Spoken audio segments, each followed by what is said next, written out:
يا أيها الإنسان ما غرك بربك الكريم الذي خلقك فسواك فعدلك في أي صورة ما شاء ركبك.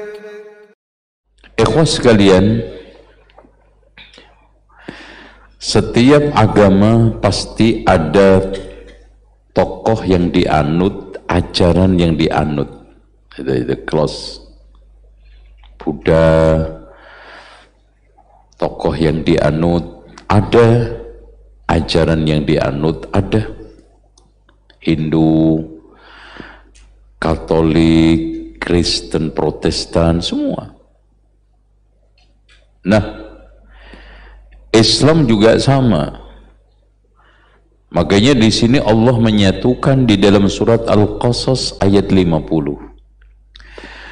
Fa illam yastajibu lak, kalau mereka tidak mengabulkan panggilanmu Muhammad. Nah, berarti di sini tokoh sentral kita, tokoh panutan kita dan sudah dijamin oleh Allah ma'sum adalah Rasulullah.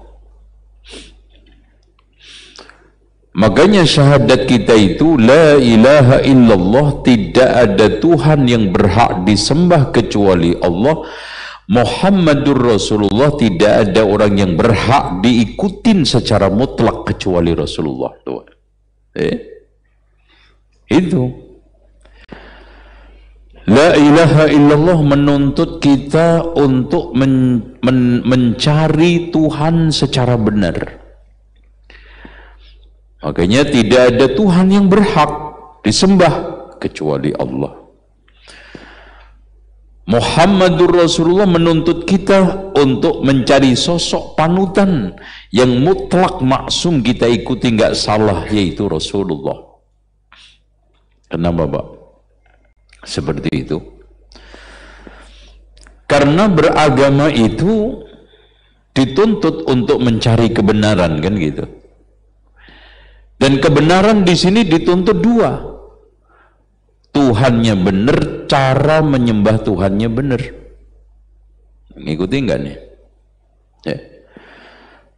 Contoh, ada orang sudah menemukan Tuhan yang benar, caranya nyembah nggak benar, rusak nggak? Rusak. Maka ketika kita menemukan Tuhan yang benar, menyembah secara ikhlas, dan ketika kita sudah cara menyembah Tuhan benar, kita apa? Ittiba. Makanya syarat daripada ibadah dua, ikhlas dan apa? Ittiba.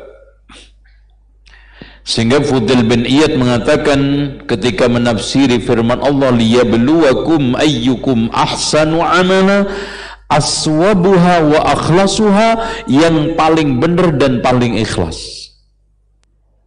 Benar, ada syariat yang dianut. Ikhlas, ada Tuhan yang disembah secara apa? As-sah.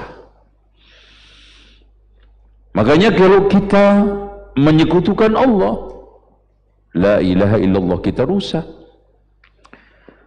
Kalau kita membuat bid'ah di dalam syariat Muhammad Rasulullah, kita rusak. Makanya musuh la ilaha illallah syirik, musuh Muhammad Rasulullah bid'ah. Makanya musuh agama yang paling krusial itu dua, apa? Syirik sama bid'ah.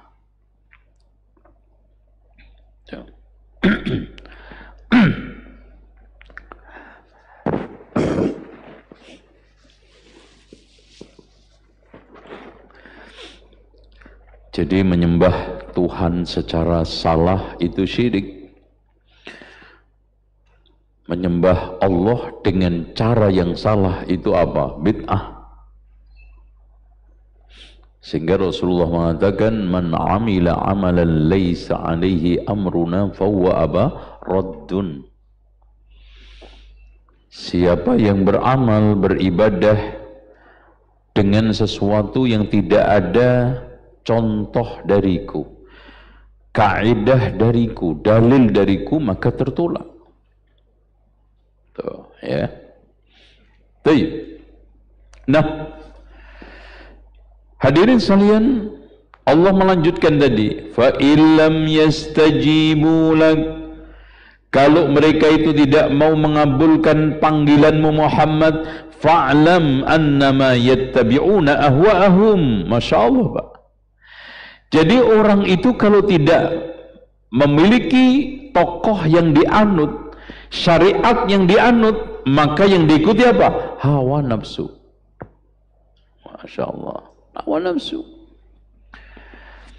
Makanya dilanjutkan, wa man adallu mimman ittaba'a hawahu bighairi hudan min Allah. Siapa orang yang lebih sesat ketimbang orang yang mengikuti hawa nafsu tanpa petunjuk dari Allah? Innallaha la yahdil qaumadz zalimin. Makanya orang itu kalau enggak ngikut, enggak menjadikan Rasulullah sebagai panutan, enggak mau menjadikan syariat menjadi apa? Menjadi apa?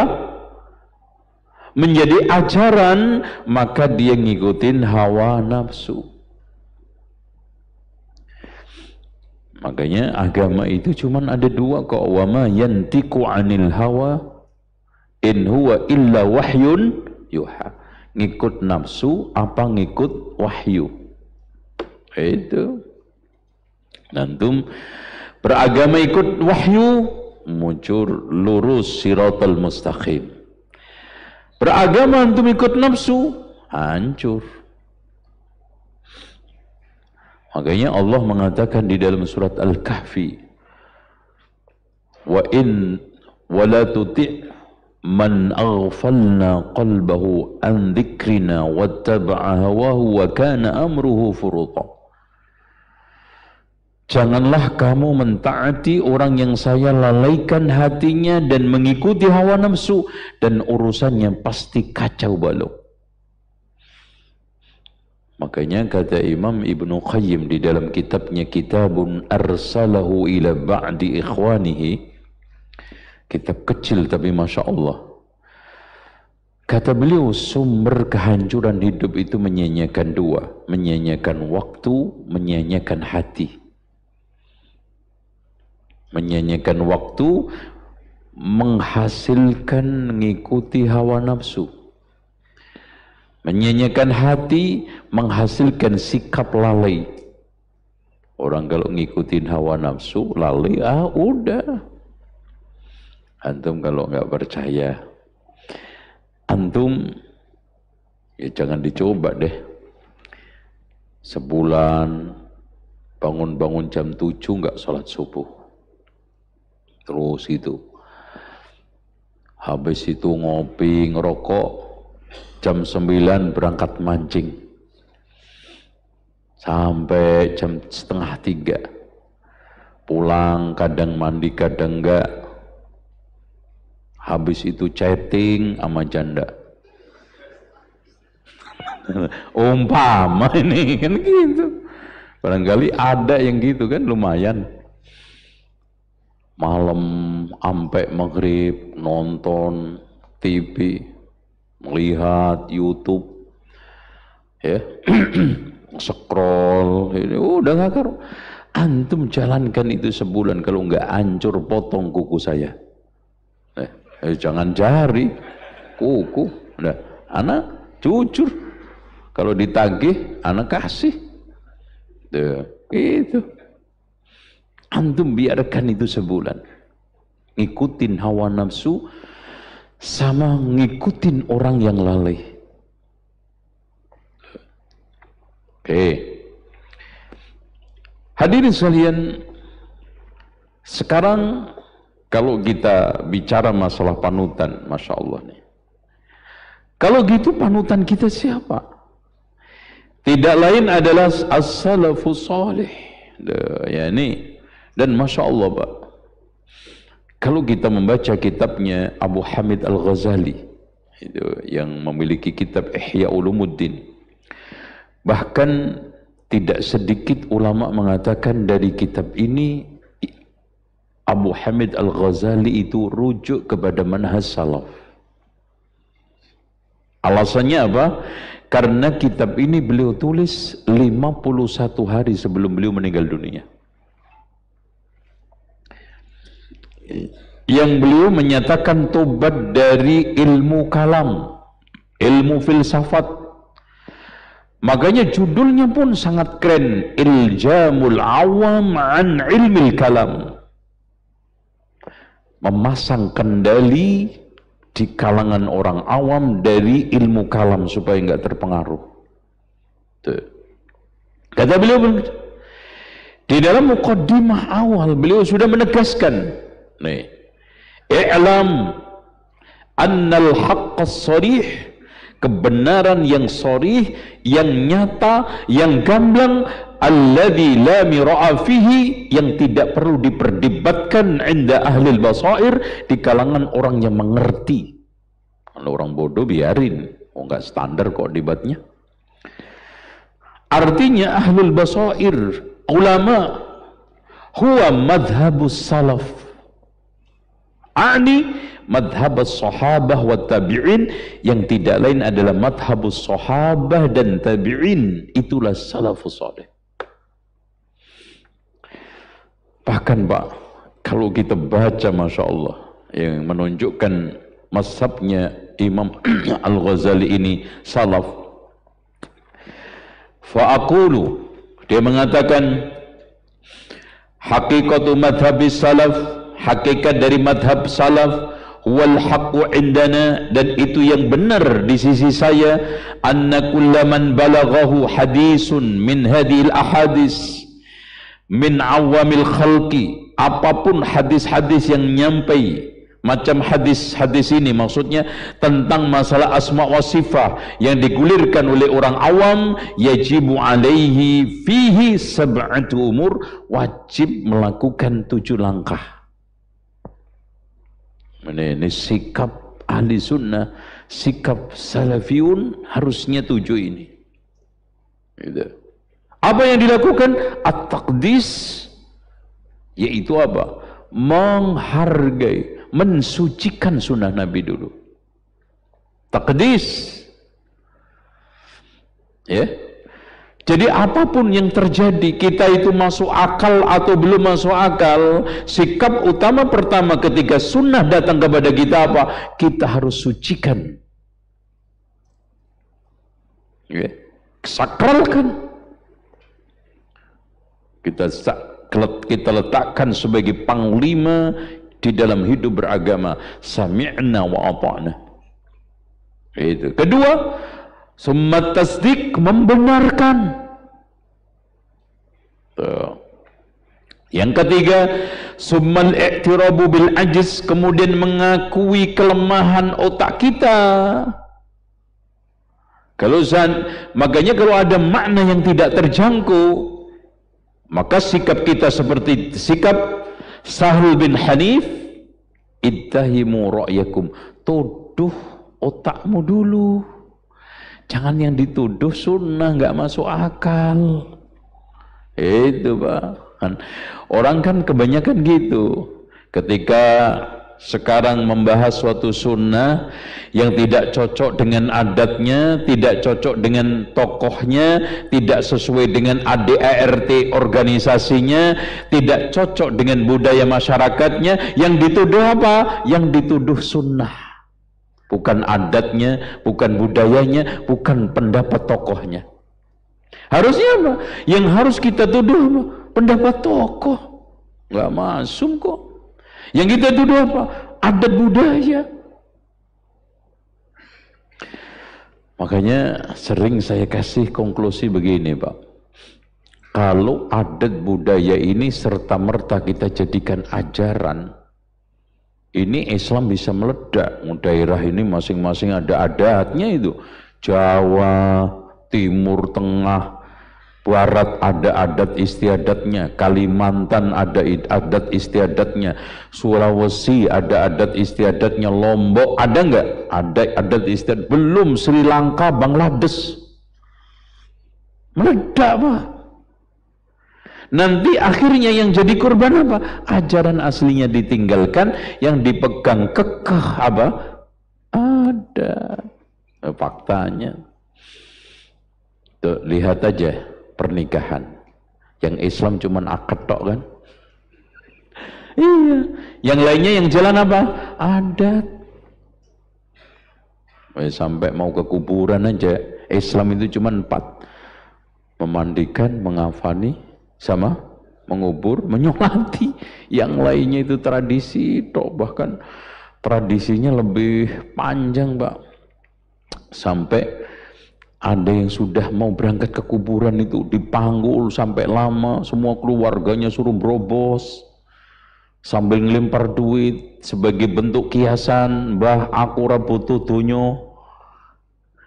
Yaitu terus kemudian mikul dhuwur, berobos, mendem jeruk, nanti diantarkan pakai beras kuning.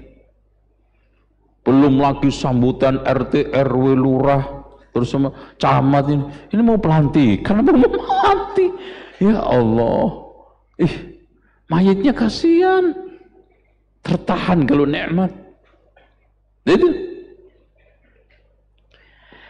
Jadi sikap at-taqdis, pertama mensucikan, kedua membenarkan, ketiga mengakui kelemahan otak kita kalau seandainya tidak masuk akal, keempat as-sukut, diam kalau memang itu tidak ada, tidak diketahui hakikat yang sebenarnya. Contoh wajah Allah, iya kita akui Allah memiliki sifat wajah. Kayak bagaimana? Diam. Contoh antum ditanya, Allah punya daun telinga enggak?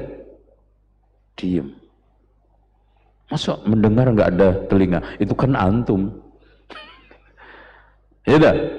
Kadang-kadang persepsi manusia ketika membahas masalah sifat-sifat Allah, langkah yang dilakukan menyamakan manusia. Masa iya sih mendengar enggak ada telinganya? Itu kan kamu. Allah tidak seperti laisa kamitslihi syai'un. Wong jangankan khalik makhluk, khalik makhluk aja ada yang nggak punya daun telinga bisa dengar. Contoh apa? HP denger nih, mana telinganya? Nggak ada.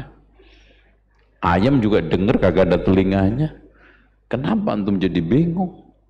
Ya Allah, memang kadang-kadang manusia itu terlalu terlalu sombong, tidak mengakui keterbatasannya, sehingga mencari hal-hal yang tidak terjangkau oleh akal sehatnya.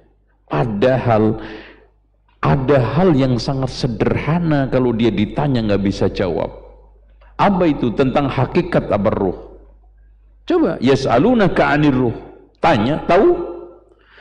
Jangankan roh, udah deh gini aja, anak kasih uang 500.000, anak keluarin biar dituduh kagak ngibul. 500.000 ambil, udah 1, 2, 3, 4, udah antum ambil, silakan ke depan, sebutkan jumlah alis antum, rambutnya, ayo ambil. Nah, ini di dekat kita Pak, tiap hari nempel dengan badan kita, nggak tahu kok jumlah rambut alis kita. Itu bahas masalah pintu surga, apalagi antum ditanya pintu surga warna catnya apa, kelimpungan nanti. Begitu loh Pak. Di dalam masalah-masalah gaib itu, di dalam Islam itu prinsipnya atau kifi, ada dalilnya kita ngomong, kita amalkan, tidak ada dalilnya apa? Stop, summa sukudim. Langkah yang kelima, summal kaf, menahan.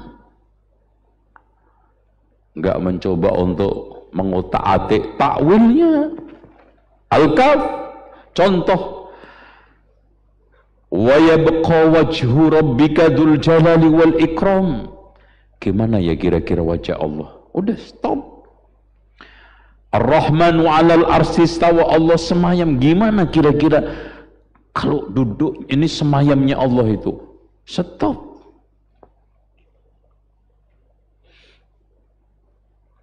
Contoh, Allah punya kaki. Laisa kamitslihi syai'un wa huwas samiul basir.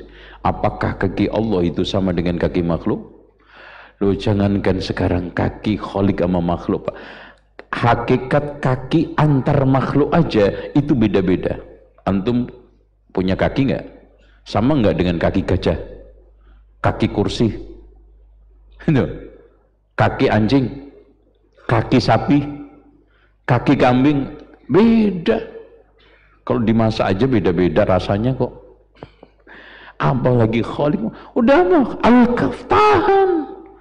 Setelah diem tahan, tidak takwil. Terus yang keenam, al-imsak, menahan. Tidak mencoba untuk mencari-cari kira-kira. Bahkan al-imsak itu akan membuahkan sikap wassu'alu anhu bid'ah. Makanya ketika ada seorang ahli bid'ah yang datang ke majelisnya Imam Malik bertanya tentang al-istiwa, wahai Imam Malik, apa hakikat daripada istiwa? Imam Malik melotot sampai marahnya itu besar. Setelah itu menjawab, al-istiwa'u ma'lum. Ya, jelas. Wal kaif, bagaimana istiwa Allah, majhul, enggak ada yang tahu. Jangan bilang mengatakan ma'dum, enggak ada. Istiwa Allah itu kaifiyahnya, cara Allah semayam di atas arsy itu ada, tapi kita enggak ngerti. Tidak nyampe informasi kepada kita. Ya, contoh aja, Pak. Ada orang yang ngingkari Allah itu turun ke langit dunia. Persepsi ketika dia itu menangkap Allah itu turun ke langit dunia, langsung diarahkan kepada kita. Masa turun? Terus kapan naiknya? Loh. Karena dikiranya kalau sudah turun butuh naik seperti kita. Kalau turun butuh naik. Kalau naik butuh turun. Itu kan makhluk. Padahal dia di dalam fakta setiap hari melihat, merasakan ada yang turun nggak pernah naik, nggak pernah dia tanyakan apa? Hujan turun, kapan naiknya tuh? Hah? Kenapa ente nggak nanya itu? Antum tanya tentang hujan turun, kapan naiknya? Nggak dosa. Nggak masuk ke dalam takwil, nggak merusak akidah. Antum sekarang nanya ini rusak akidah antum. Makanya dikatakan oleh Imam Malik, wassu'alu anhu bid'atun, menanyakan hal itu adalah bid'ah. Wal imanu bihi wajib, iman kepada al-istiwa itu adalah wajib. Usirlah dia, keluar dia. Untuk langsung diusir dari majelisnya Imam Malik. Udah. Karena apa? Karena ucapan-ucapan ahli bid'ah itu merusak akidah. Makanya betul kata Imam Az-Zahabi, asy-syubhatu khattafatun wal qulubu dha'ifatun. Subhat itu amat menyambar, hati itu lemah. Makanya jangan gampang dengar subhat. Makanya antum kalau ngajinya nggak mantep, jangan suka ngitip-ngitip YouTube. Itu ngaji di YouTube terus. Sekali-kali ngaji di rumah Yuni. Gitu. Jangan YouTube terus. Oh, ini madrasah YouTubiah terus yang di. Akhirnya rusak hati antum. Makanya ada seorang Mu'tazilah namanya Amr bin Ubaid. Ini masih saudaraan dengan Yunus bin Ubaid, seorang ulama ahli sunnati wal jamaah. Karena namanya persaudaraan, si anaknya Yunus bin Ubaid ini sering main ke rumahnya Amr bin Ubaid, tokoh Mu'tazilah yang bibiknya itu dinikah oleh Wasil bin Atha. Jadi besanan ya, makanya makin kuat itu Mu'tazilahnya. Anaknya diwecang sama dia sampai diancam, anakku, aku larang kamu berbuat zina, minum khamr, dan juga kamu larang untuk makan babi dan yang lainnya. Tapi andaikan kamu ketemu Allah minum khamr, ya, makan haram, ya, dan yang lainnya termasuk mencuri, itu lebih enteng di hadapanku daripada kamu ketemu Amr bin Ubaid. Nah, kan gitu. Makanya Tawus seorang ulama tabi'in ketika bersama anaknya melewati Mu'tazilah, karena zaman-zaman beliau ini Mu'tazilah lagi ngehit, lagi populer, ya, lagi viral. Wahai anakku, tutuplah telingamu karena hati ini lemah, syubhat itu amat menyambar. Begitu. Jadi antum ini kalau ngajinya belum kuat, jangan suka-suka ngintip syubhat. Karena apa? Kesambar. Jangankan kelas-kelas ini awam, ulama aja itu ada yang kesambar. Pak, jangan di depan pintu, Pak. Biar antum nggak laku kawin nanti kalau di depan pintu. Ya, agak rapat. Maksudnya kawin lagi, ya. Ya pasti nggak laku lah. Bismillah. Nah, yang ketujuh, summa taslim li ahli ma'rifah. Yang kita lakukan ketika menghadapi nas-nas agama yang terkait dengan perkara gaib, apalagi asma wa sifat. Yang pertama adalah takdis, menyucikan. Kedua at-tasdiq, membenarkan. Yang ketiga al-i'tirabu bil ajzi, ngakui kelemahan. Yang keempat as-sukut, diam. Yang kelima adalah al-kaffu, menahan. Yang keenam adalah al-imsak. Ya, al-imsak itu tidak bergerak, diam. Dan yang ketujuhnya adalah kita serahkan kepada ahlinya. Warrasikhuna fil ilmi. Udah serahkan kepada ahlinya.